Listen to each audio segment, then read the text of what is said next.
여러분 안녕하세요. 이박사입니다. 여러분 안녕하세요. 이박사입니다. 제가 이제 자발적인 자가격리에 들어간 지 10주째, 그동안 너무 답답하기도 하고, 제가 녹화를 할 수 있는, 오늘은 한번 단지 아니긴 하지만 주변에서 좀 잡음이 있을 수 있고요. 또 바로 옆집에서는 개를 키우고 있기 때문에 중간중간에 개 소리가 크게 나올 수도 있습니다. 혹시 좀 다른 소리가 많이 들어가더라도 이해해 주시기 바랍니다. 제가 얼마 전에, 그런데 최근에 우리 단지의 그런데 최근에 저희 단지의 통신사업자 영업권이, 오 마이 갓,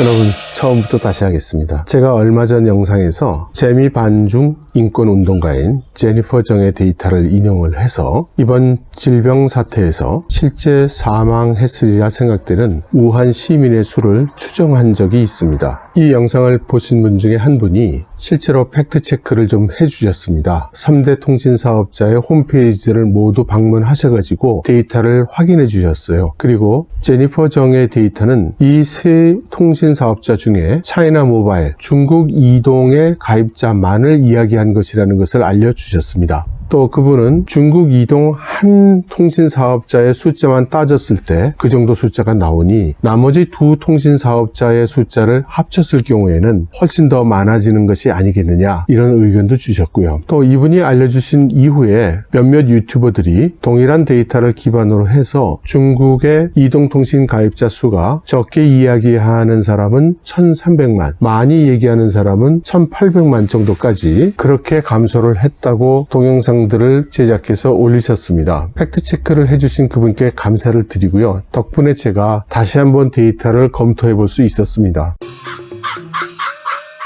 제가 나름대로 한국에서도 통신회사에서 근무를 꽤 했었고 중국에 와서도 통신사업자들하고 협력을 수년 동안 했었는데 어떻게 그 데이터에 대해서 이상하다는 감각을 느끼지 못하고 넘어갔는지 모르겠더라고요. 그래서 다시 이 데이터들을 좀 들여다봤습니다. 그랬더니 이 통신 3사의 고객 수를 모두 합치면 중국 인구 14억에 거의 가까운 숫자가 나오는 겁니다. 이것은 사실 이상한 현상은 아닙니다. 우리나라도 인구가 5200만이라지만 이동통신에 가입한 사람 수도 5000만쯤 되니까요. 제니퍼 정의 데이터는 고객 수가 9억이 좀 넘는 숫자인데 중국 전체 인구 수가 14억이니까 당시에 제가 이상하다는 느낌을 못 받았던 것 같습니다. 일부 유튜버들은 이 가입자 감소 수 1300만, 1800만이 모두 이번 사태로 희생당한 사람으로 말씀하시는 경우도 있었는데요.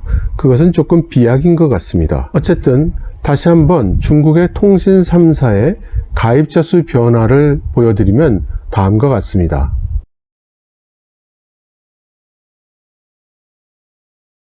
그리고 혹시 중국 내에서는 관련 보도가 없는가라고 찾아보니까 시나 재정이라는 미디어에서 관련된 보도를 하나 찾을 수 있었습니다. 이 보도 역시 통신 3사의 홈페이지에 있는 데이터를 이용을 해서 보도를 했으니 기본 출발점은 똑같을 것입니다. 단지 가입자 수의 대폭 감소를 보인 원인을 이 기사는 세 가지 가능한 이유를 추정해보고 있었습니다. 그 첫 번째 해석은 번호 이동제의 실시입니다.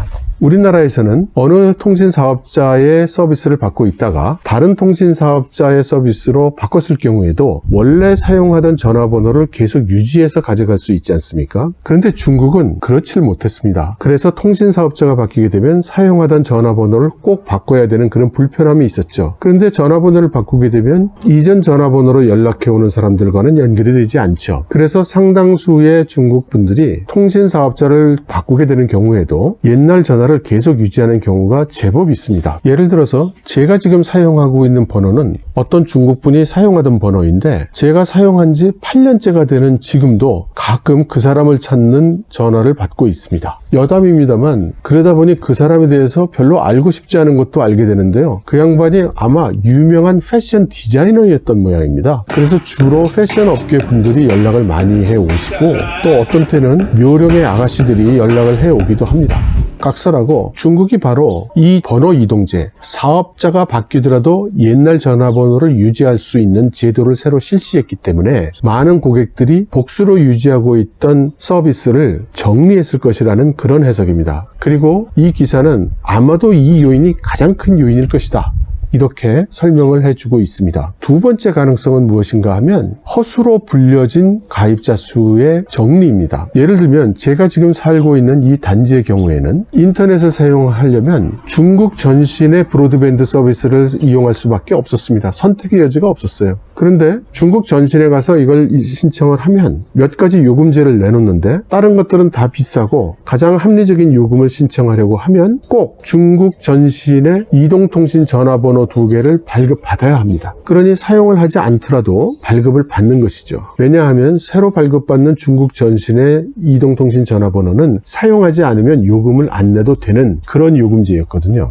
따라서 사실 받고 싶은 것은 브로드밴드 서비스인데 똑같은 속도에 보다 저렴한 요금제를 선택할 수 있으려면 할 수 없이 중국 전신의 이동통신 가입자로 등록을 해야 되는 것이죠. 최근에 들어서 그 가입 기간이 만료됐기 때문에 연장을 하려고 했더니 우리 단지의 영업권이 중국 연통으로 넘어갔기 때문에 이제 중국 이동은 안 된다는 겁니다. 그래서 또 중국 연통을 찾아가서 서비스 신청을 했더니 마찬가지로 중국 연통의 전화번호를 2개 가져가야 된다고 해서 또 중국 연통의 전화번호를 2개 받았습니다. 이런 식으로 사실상 사용하지 않지만 가입자 수를 늘리기 위한 마케팅 프로모션의 일환으로 이렇게 반강제화되고 있는 이동통신 가입, 이 수가 무시하지 못할 숫자일 것이라는 거죠. 그래서 이번에 질병 사태가 발생하고 난 다음에 사람들이 하루 종일 집안에 있다 보니까 시간의 여유도 있고 이런 쓸데없이 여러 개 가지고 있는 그런 이동통신 서비스를 정도를 했을 것이라는 그런 추정입니다. 그리고 세 번째 추정이 있는데요. 일단 원문을 한번 보시죠.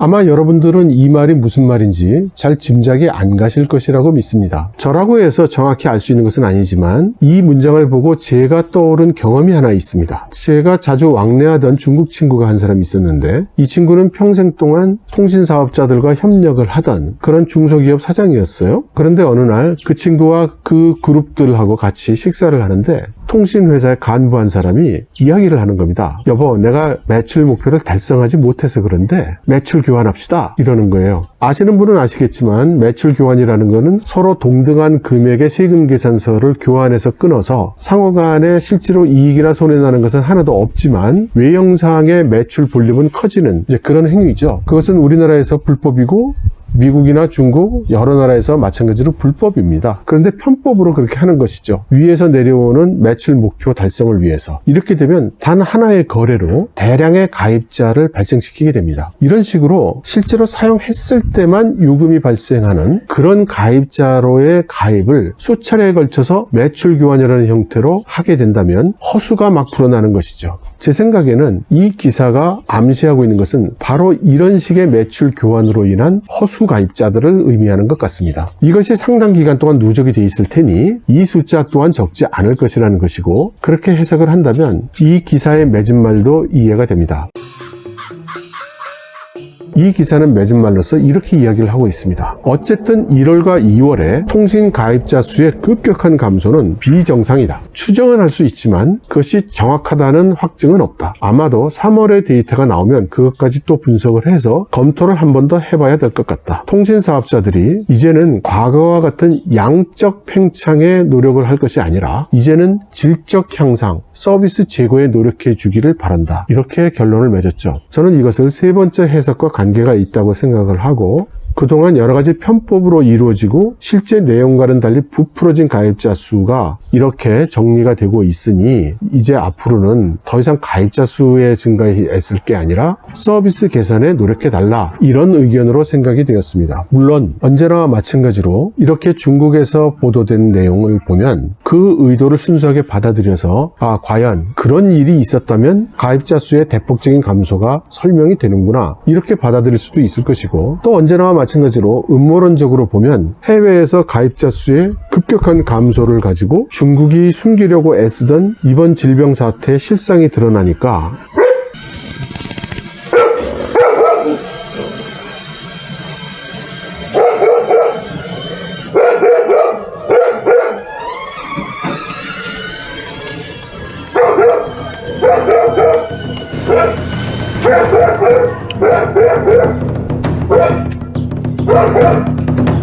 옆집